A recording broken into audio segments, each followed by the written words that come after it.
जय श्री कृष्ण। जय एकादशी माता। विजय एकादशी व्रत कथा। विजय एकादशी 24 फरवरी दिन सोमवार को है।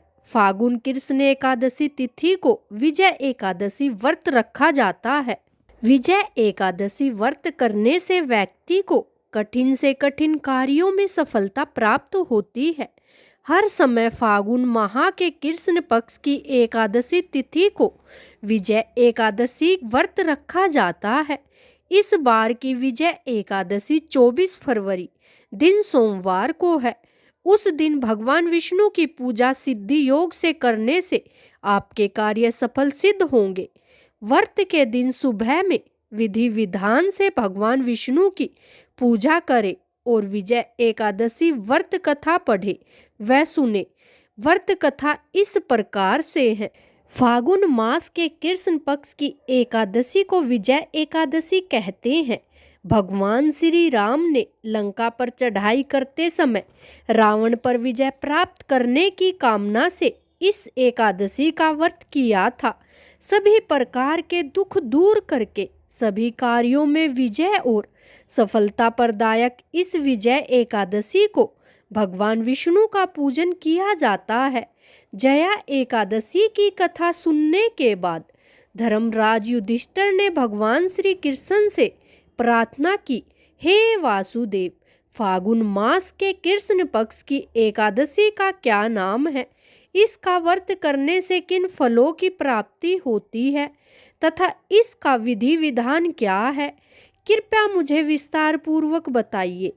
फिर भगवान श्री कृष्ण कहते हैं, हे राजन, फागुन मास के कृष्ण पक्ष की इस सर्व सिद्धि प्रदायक एकादशी का नाम विजय एकादशी है।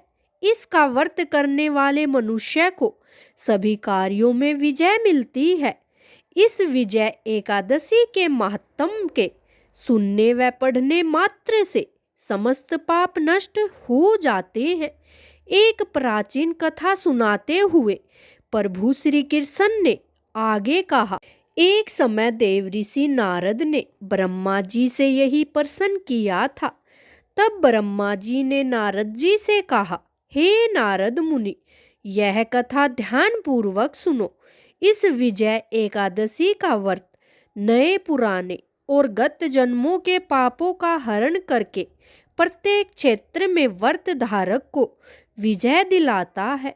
रामायण के प्रसंग का वर्णन करते हुए ब्रह्मा जी ने आगे कहा, त्रेता युग में मर्यादा पुरुषोत्तम प्रभु श्री राम को जब 14 वर्ष का वनवास हो गया, तब वे श्री लक्ष्मण तथा सीता सहित पंचवटी में निवास करने लगे।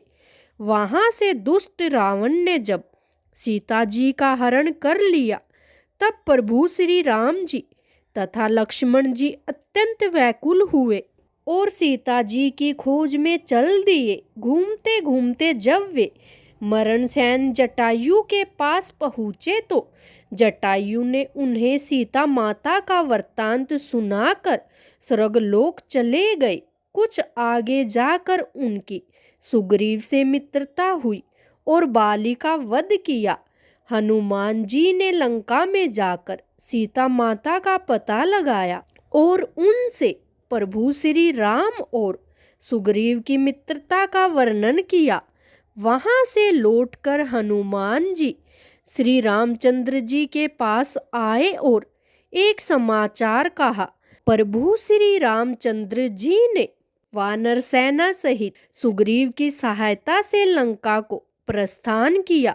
जब श्री रामचंद्र जी समुद्र के किनारे पहुँचे, तब उन्होंने मगरमच्छ आदि से युक्त अथाह समुद्र को देखकर लक्ष्मण जी से कहा कि इस समुद्र को हम किस प्रकार पार करेंगे।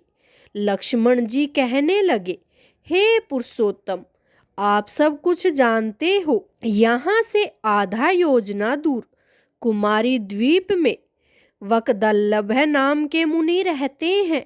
उन्होंने बहुत तपस्या की है। आप उनके पास जाकर इसका उपाय पूछिए।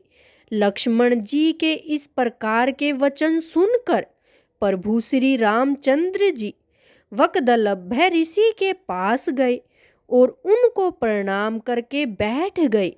मुनि ने उनसे पूछा, हे राम, आपका आना कैसे हुआ?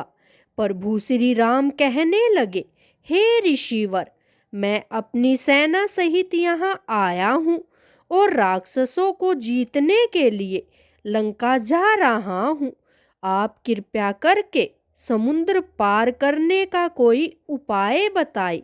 मैं इसी कारण आपके पास आया हूँ। ऋषि वकदालभ्य बोले, हे दशरथ पुत्र राम, फागुन मास के कृष्ण पक्ष की एकादशी का व्रत करने से निश्चय ही आपकी विजय होगी।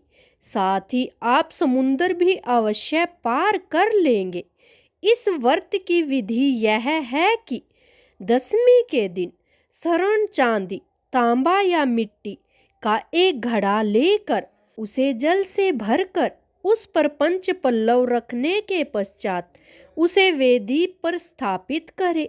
7 अनाज एक जगह मिलाकर घड़े रखने हेतु वेदी बनाए और घड़े के ऊपर जौ रखे। जौ के ऊपर भगवान श्री नारायण की स्वर्ण प्रतिमा स्थापित करें।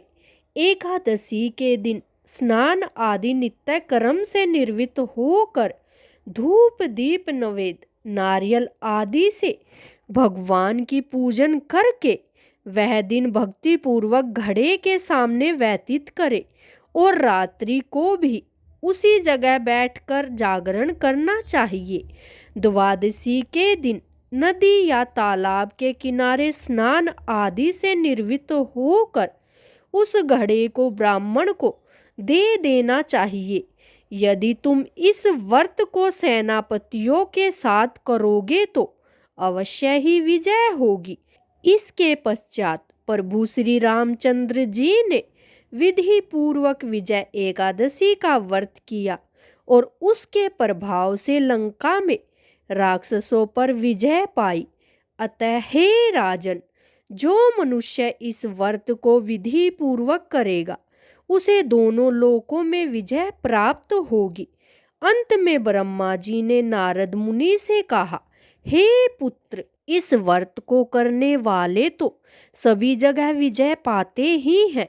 जो इस व्रत के महत्व को पढ़ता अथवा सुनता है उसे भी वाजपेयी यज्ञ का फल प्राप्त होता है।